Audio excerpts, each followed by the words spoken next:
Bonjour, je m'appelle Renato Saleri, je suis architecte et chercheur auprès du MAP et responsable de la plateforme drone de l'UMR.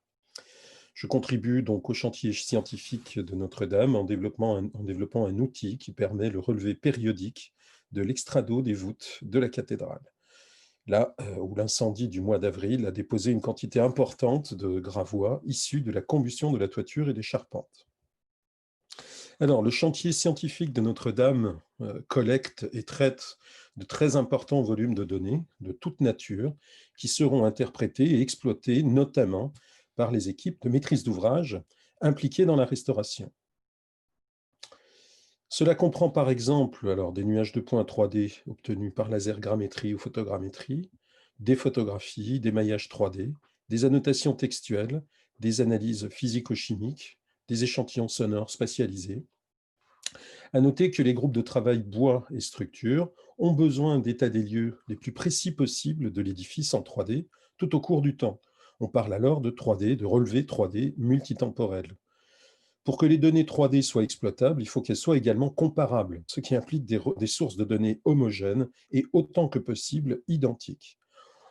On doit donc pouvoir compter en photogrammétrie sur des campagnes de photos effectuées si possible dans les mêmes conditions spatiales et lumineuses et suivant autant que possible les mêmes trajectoires. Donc le laboratoire MAP exploite bien sûr depuis de nombreuses années des flottes de drones, notamment pour réaliser des campagnes de relevés photogrammétriques en extérieur et aussi en intérieur. Mais le contexte de l'extrado des voûtes de Notre-Dame présente un grand nombre de contraintes opérationnelles du fait notamment de l'exiguïté du site de relevé, comme vous pouvez le voir sur cette image, de la présence de nombreux obstacles qui oblitèrent l'espace de manière soit temporaire, soit permanente. Ça peut être les cordes des ouvriers sur le site, ou bien voilà ce plancher en bois qui se trouve au-dessus des voûtes.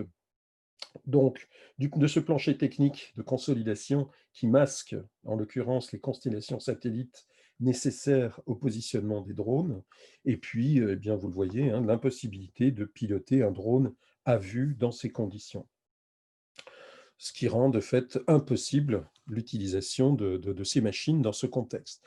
Alors, quelle alternative au drone peut-on proposer? Notons qu'il serait également impossible dans cette configuration de pouvoir compter sur une surface plane suffisante, ne serait-ce que pour faire décoller ou atterrir une machine, même de petite dimension. Alors, dans le contexte particulier du chantier de Notre-Dame, et pour réaliser des campagnes de photogrammétriques répétées dans le temps et dans de bonnes conditions, il s'agira donc de développer un outil spécifique qui pourra bien sûr être mis en œuvre par des opérateurs non spécialistes, s'adapter à un contexte opérationnel particulier. Il faut penser aux protocoles de décontamination et de protection contre la pollution au plomb, par exemple, qui sont très présentes sur le site lors des campagnes. Alors, ce dispositif devra être aussi fiable et sûr. Alors, on parle d'autonomie des systèmes embarqués. Par exemple, il est difficile sur le chantier de retourner chercher une batterie ou de changer une carte mémoire avec un casque et des gants. Enfin, il y a tout un contexte opérationnel qui rend ces opérations habituellement aisées, qui les rend un petit peu difficiles.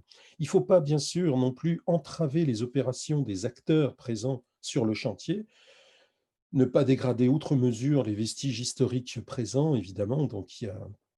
Et puis, nous avons vu qu'une campagne de relevé photogrammétrique nécessite des conditions optimales de prise de vue, ce qui fait que nous chercherons aussi à garantir l'homogénéité autant que possible dans le positionnement des caméras lors des relevés et faire en sorte à ce que toutes les photos soient prises dans de bonnes conditions. Donc, d'avoir un recul suffisant, un facteur de recouvrement suffisant, eh bien, un éclairage aussi qui puisse être suffisant également, etc. Donc, face à ces objectifs, nous avons opté d'emblée pour une solution cable cam qui possède bien sûr de nombreux atouts au regard de la nature du relevé à effectuer. Pour ceux qui ne connaissent pas le principe, c'est assez simple. Il s'agit d'une nacelle gyrostabilisée et motorisée qui supporte un appareil photo qui se déplace le long d'un câble tendu.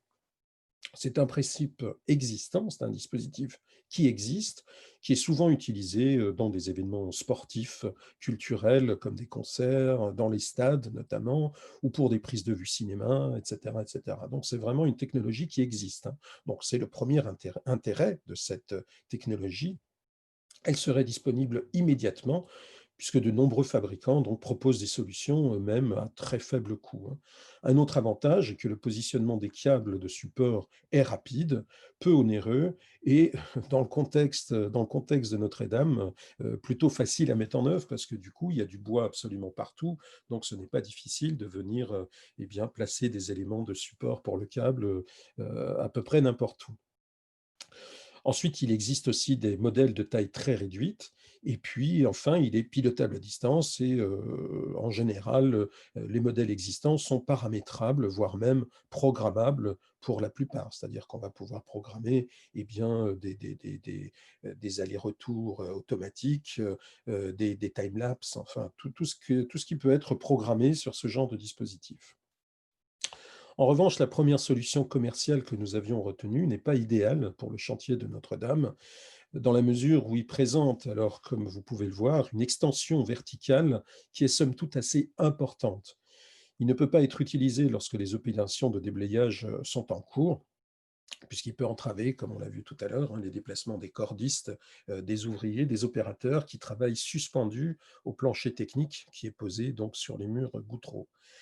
Et même s'il est possible d'automatiser certaines actions, comme on vient de le voir, le contrôle pour ce modèle doit se faire à plusieurs et on aura au moins un opérateur pour la tête motorisée, un opérateur pour la nacelle gyrostabilisée et peut-être même un opérateur pour l'appareil photo.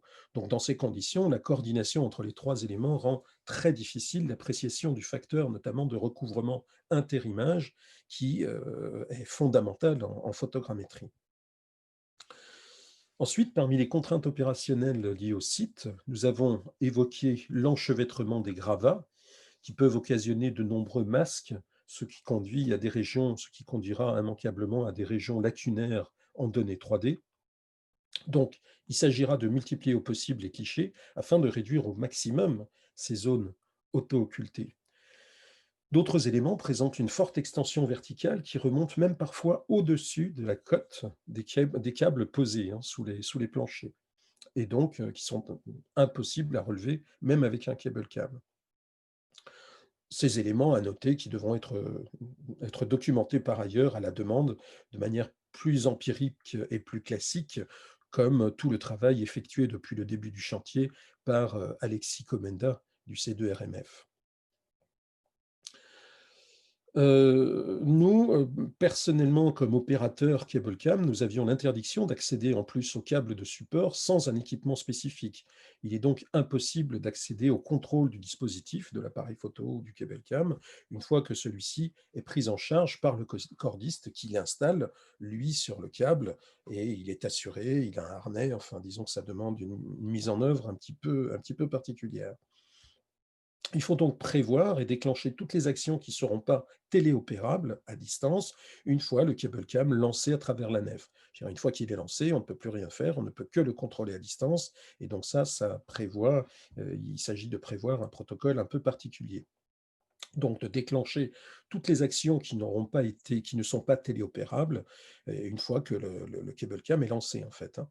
Donc au vu de la configuration des lieux, le contrôle visuel permanent de l'appareil est aussi impossible, alors notamment pour les personnes de petite taille, parce que voilà, il faut être un peu plus haut que le mur gouttereau périphérique, ce que Alexis réussissait très bien à faire parce qu'il est très grand, mais voilà, c'est aussi un élément pénalisant pour les prises de vue, notamment à cet endroit.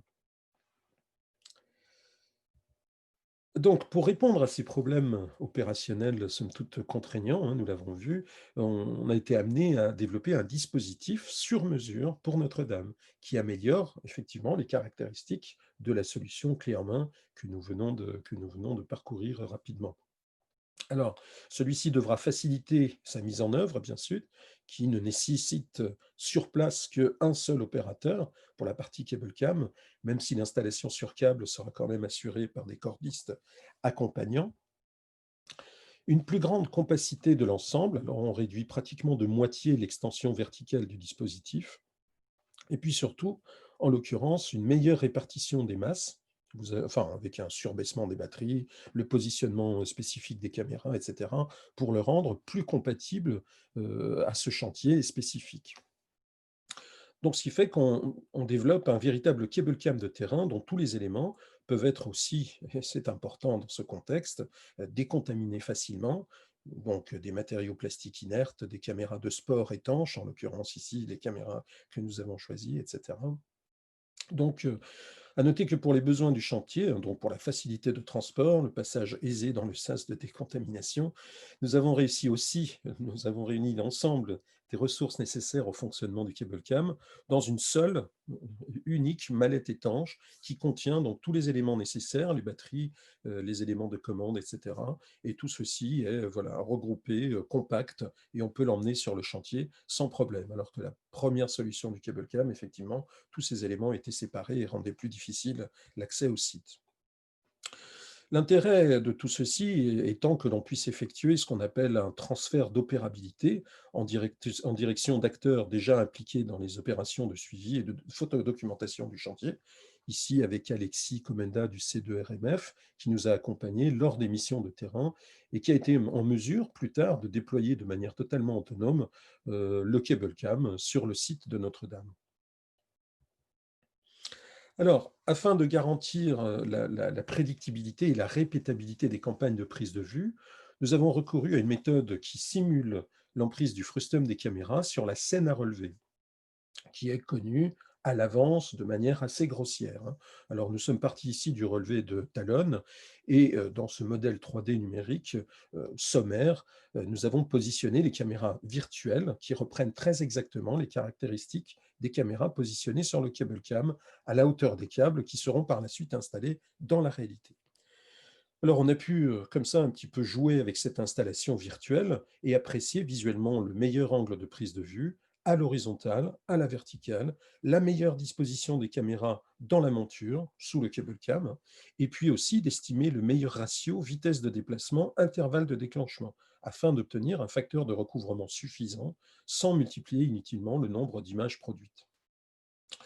Alors, nous avons ici ce que verrait, du coup, une caméra qui se baladerait donc sur un câble positionné parallèlement au mur Goutreau sud. Et ce que voit la caméra est ici représenté par la partie éclairée qui se déplace en fait, hein. Donc nous avons une vision directe de ce que verrait une caméra dans ce contexte. Alors vous voyez qu'elle éclaire une bonne portion sud de l'ensemble des voûtes de la nef. Nous avons testé ce principe sous plusieurs configurations de positionnement sous la nacelle.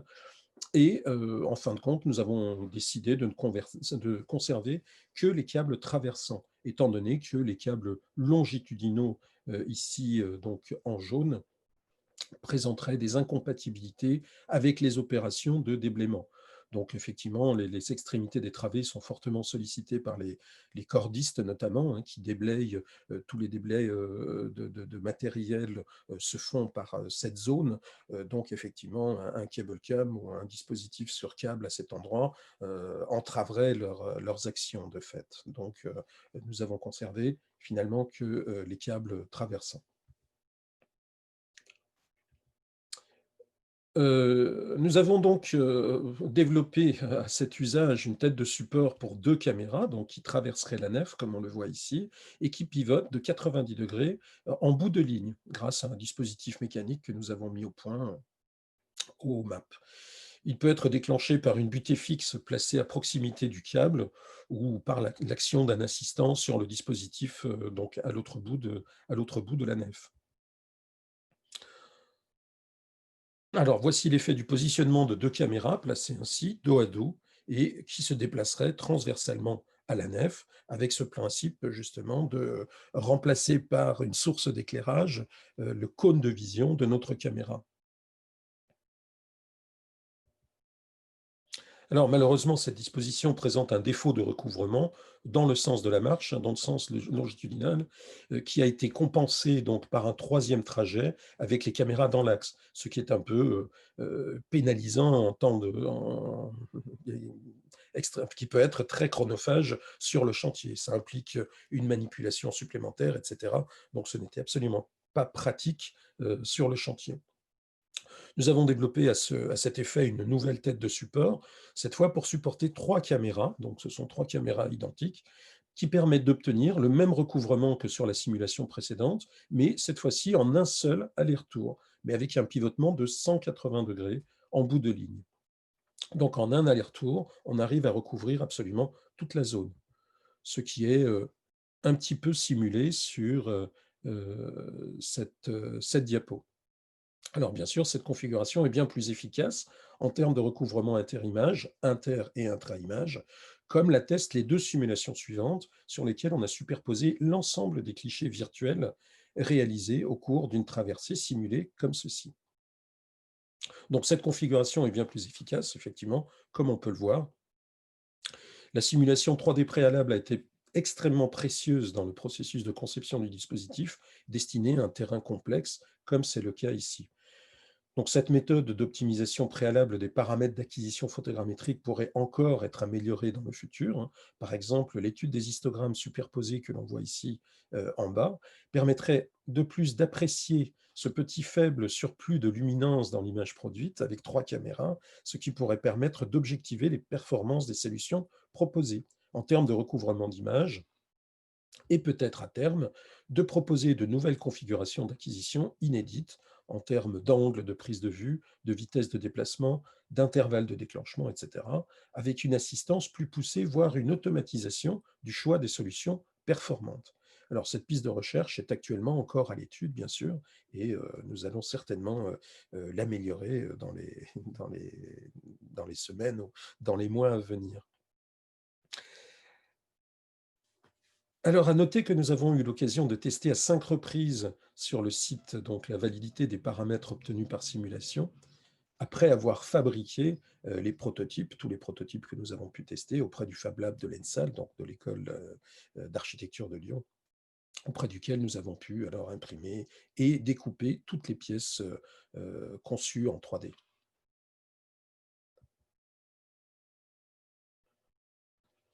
Donc il s'agit d'ici en fait du plan de montage du prototype à 3 caméras.